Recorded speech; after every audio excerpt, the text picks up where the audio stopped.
પ્રાર્થના સંદેશ ન્યૂઝમાં આપનું સ્વાગત છે। ખોટી અરજીના આધારે તંત્રે બાંધકામ તોડી પાડ્યું। ખંભાતના મોતીપુરાના અસરગ્રસ્તોની ઢીલા પડેલા વહીવટી તંત્ર સામે ન્યાયની કરાઈ માંગ। ખંભાત તાલુકાના મોતીપુરા ગામે 2 વર્ષ અગાઉ પોતાની માલિકી હોવા છતાં પણ વર્ષોથી જમીન પર માલિકી હક ધરાવતા વિરુદ્ધ ત્રાહિત વ્યક્તિ દ્વારા ખોટી અરજીઓ કરી અધિકારીઓ સાથે સાઠગાંઠ કરી જમીન પરનું બાંધકામ તોડી પાડવામાં આવ્યું હતું।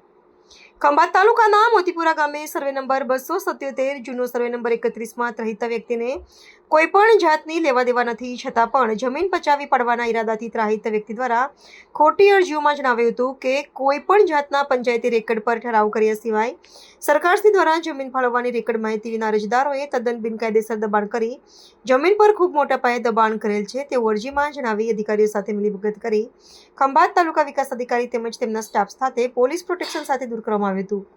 હાલમાં અરજદારોના જણાવ્યા મુજબ વર્ષોથી આ સર્વે નંબરવાળી જમીનમાં પોતાનો હક દાવો છે તેવું જણાવી રહ્યા છે, તેમજ તાલુકા અને જિલ્લા સ્વાગતમાં વારંવાર રજૂઆત પણ કરવામાં આવી હતી, છતાં પણ અરજદારોની અરજીને ધ્યાનમાં ન લઈ આ ખોટી રીતે ત્રાહિત વ્યક્તિઓ દ્વારા કરેલ અરજીને પ્રાધાન્ય આપવામાં આવ્યું હતું। સમગ્ર મામલે અરજદાર સભ્યો દ્વારા જિલ્લા કોર્ટમાં તેમજ તાલુકા કોર્ટમાં દાવો ચાલુ હોવા છતાં આ મિલકતને સરકારી બાબુ દ્વારા નુકસાન કરવામાં આવ્યું હતું, તેમજ 2 વર્ષ અગાઉ તારીખ 3/7/2024ના રોજ આ દબાણ ખોટી રીતે દૂર કરવામાં આવ્યું હતું। આજ રોજ અરજદાર દ્વારા ખંભાતી તાલુકા વિકાસ અધિકારીને સમગ્ર હકીકત સમજાવી આવેદનપત્ર આપવામાં આવ્યું હતું અને યોગ્ય ન્યાય મળે તેવી રજૂઆત પણ કરવામાં આવી હતી। મારું નામ વિજયભાઈ જયંતિભાઈ અને મારા કાકા કનભાઈ ચતુરભાઈ અહીં 277 મોતીપુરાનું જમીન જે છે એના કામથી અહીં આગળ ટીડીઓ સાહેબને મળવા માટે આવ્યા। હવે જે સર્વે નંબર 270 છે અને જૂનો સર્વે નંબર 31ની અંદર જે અનઅધિકૃત વ્યક્તિઓ દ્વારા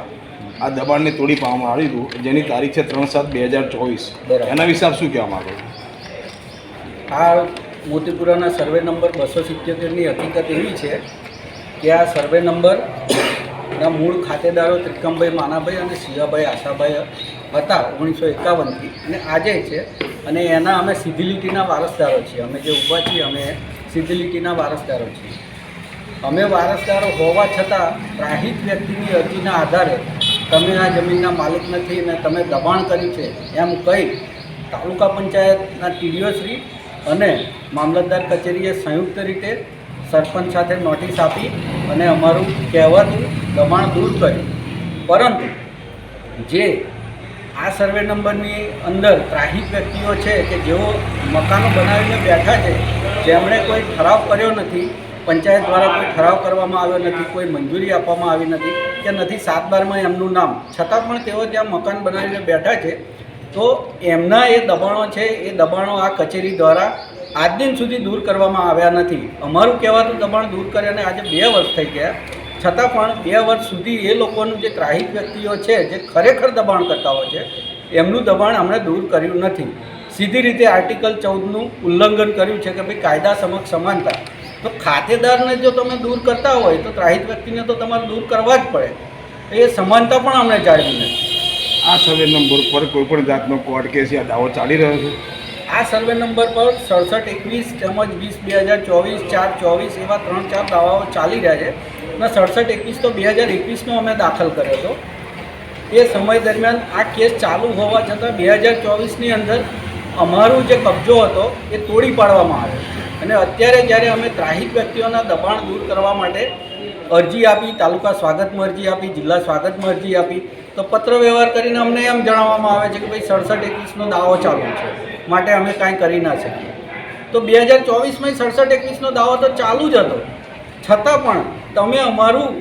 જે અમે માલિકો છીએ એમનું કહેવાતું દબાણ દૂર કર્યું, તો પછી આ જે ત્રાહિત વ્યક્તિઓ છે એમનું દબાણ દૂર કરવામાં શું સંકોચ આવે? બીજી વસ્તુ કે 105 કલમ હેઠળ એમણે તાલુકા પંચાયતના પત્ર વ્યવહારથી જણાવ્યું છે કે 105 હેઠળ કાર્યવાહી કરીને દબાણ દૂર કરવું, છતાં પણ એ લોકો ગ્રામ પંચાયત કે તાલુકા પંચાયત કોઈ આ દબાણ દૂર કરવામાં રસ લઈ રહ્યા નથી। ટીડીઓ સાહેબે અમને જવાબ આપ્યો કે હું અહીંયા નવી છું અને હું આ કેસ વિશે કશું જાણતી નથી, જોકે અમે આ કેસ વિશે અર્થથી ઇતિ સુધી કે ભાઈ 51થી અત્યાર સુધીનો ઇતિહાસ શું હતો અને વહીવટીતંત્રએ કેવી રીતે આની અંદર અન્યાય અમને કર્યો છે એ આખો અમે એનો પર્દાફાશ કર્યો છે અને ટીડીઓ સમક્ષ એ બધું રજૂ કર્યું છે। પણ ટીડીઓ સાહેબ એમને એમ કીધું છે કે મને થોડો સમય આપો, હું આનો અભ્યાસ કરી વિચારી અને જે દબાણકર્તાઓ છે એમનું દબાણ દૂર કરવા માટે પ્રયત્ન કરીશ એવું જવાબ આપ્યો. પ્રાર્થના સંદેશ ન્યૂઝની તમામ લેટેસ્ટ અપડેટ્સ માટે ચેનલને હમણાં જ લાઈક, શેર અને સબસ્ક્રાઇબ કરો.